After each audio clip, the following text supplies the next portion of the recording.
Assalamualaikum warahmatullahi wabarakatuh. Saya Tani Oktavinari dari kelas 12 IPA 2. Di sini saya akan mempresentasikan Business Model Canvas atau BMC. Pengertian, BMC ialah suatu kerangka kerja yang membahas model bisnis dengan disajikan dalam bentuk visual berupa kanvas lukisan agar dapat dimengerti dan dipahami dengan mudah. BMC dapat menjadi alat representasi visual yang dapat menjelaskan secara komprehensif sebuah proses bisnis. Bisnis model kanvas disusun dengan tujuan untuk menjelaskan, menilai, memvisualisasikan, serta mengubah model bisnis sehingga kinerja yang dihasilkan oleh startup lebih maksimal. 9 elemen Business Model Canvas. 1. Customer segment. 2. Value Proposition.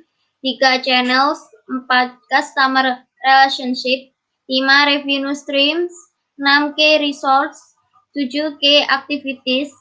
8. Key Partnership. And 9. Cost Struktur. 1. Customer segment atau segmen pelanggan.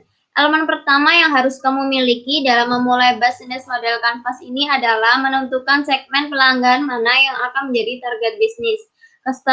Customer segment mencakup isi penjual barang dan pembeli sesuai dengan kebutuhan. 2. Value proposition atau proposisi nilai. Elemen ini merupakan penjelasan dan rincian dari keunggulan produk dan apa saja sebenarnya poin-poin yang bisa mendatangkan manfaat yang ditawarkan perusahaan bagi target pelanggannya. 3. Channels atau saluran atau media. Channels merupakan sarana untuk menyampaikan nilai atau manfaat dari produk kepada customer segmen. Misalnya memasarkan bisnis lewat media sosial seperti brosur, website, dan lain-lainnya. 4. Customer relationship atau hubungan konsumen. Customer relationship merupakan elemen dalam Business Model Canvas di mana perusahaan menjalin ikatan dengan pelanggannya.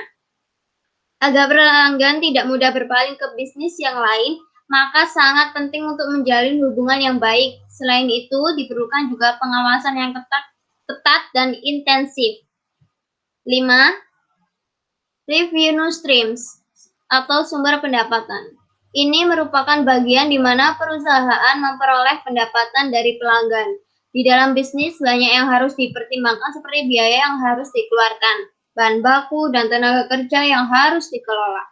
Elemen ini harus dikelola secara maksimal agar pendapatan untuk bisnis dapat terus meningkat. 6.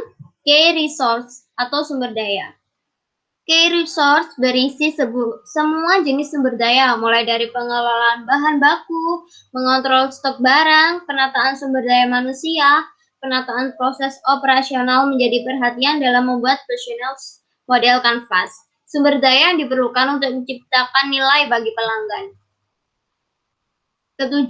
Key activities merupakan berbagai kegiatan yang perlu akan dilakukan mulai dari riset konsumen, pengembangan produk, hingga distribusi. Yang termasuk dalam lingkup ini adalah branding, packaging, dan lainnya. 8. Key partnership berisi pihak-pihak yang menjadi penentu terhadap jalannya suatu bisnis. Key partnership mempengaruhi suksesnya suatu bisnis. Bisnis yang baik tidak hanya mampu menjalin hubungan dengan para pelanggan saja, tapi juga dengan pihak yang bersangkutan lainnya seperti pemasok dan tim pemasaran. Yang ke-9, cost struktur. Berisi biaya-biaya yang perlu dikeluarkan untuk mengembangkan, memasarkan, dan mendistribusikan layanan yang berhasil dikembangkan.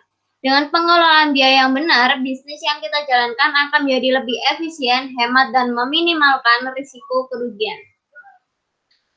Di sini aplikasi Business Model Canvas atau BNC dalam usaha jasa thrift shop. Jadi jasa thrift shop itu menjual barang bekas tapi berkualitas yang baik dan bisa limited edition. Dan di sini ada tabel. Yang pertama ada customer relationship dalam thrift shop itu mempertahankan dan menjaga kualitas produk. Yang kedua, memberikan diskon setiap pembelian di atas 3 piece. Yang ketiga ada mengadakan giveaway jika omset telah mencapai target. Dan yang keempat, selalu mempromosikan dan update melalui media sosial seperti Instagram dan WhatsApp. Yang kedua ada key partnership, yaitu ada distributor thrift, terus ada reseller, terus ada aplikasi online dan kurir. Yang ketiga ada revenue streams. Nah, penjualan dari setiap produk thrift shop yang terjual. Yang keempat ada kas struktur, itu ada dua, yaitu biaya kuota internet dan biaya laundry. Karena sebelum dijual baju-baju itu di laundry terlebih dahulu. Yang kelima ada key activities, yaitu laundry produk, membuat postingan dan story di media sosial.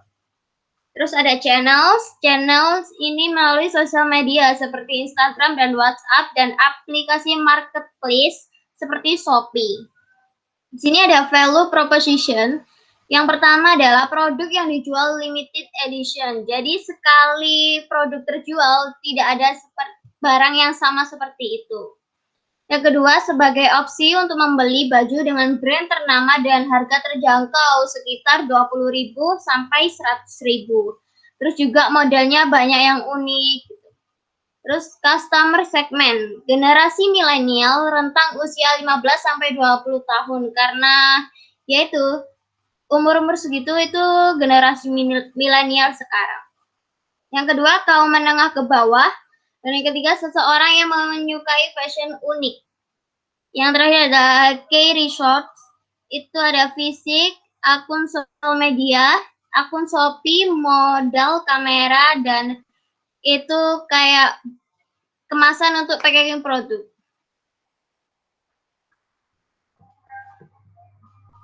Sekian dari presentasi dari saya, Tania Fatinari. Wassalamualaikum warahmatullahi wabarakatuh.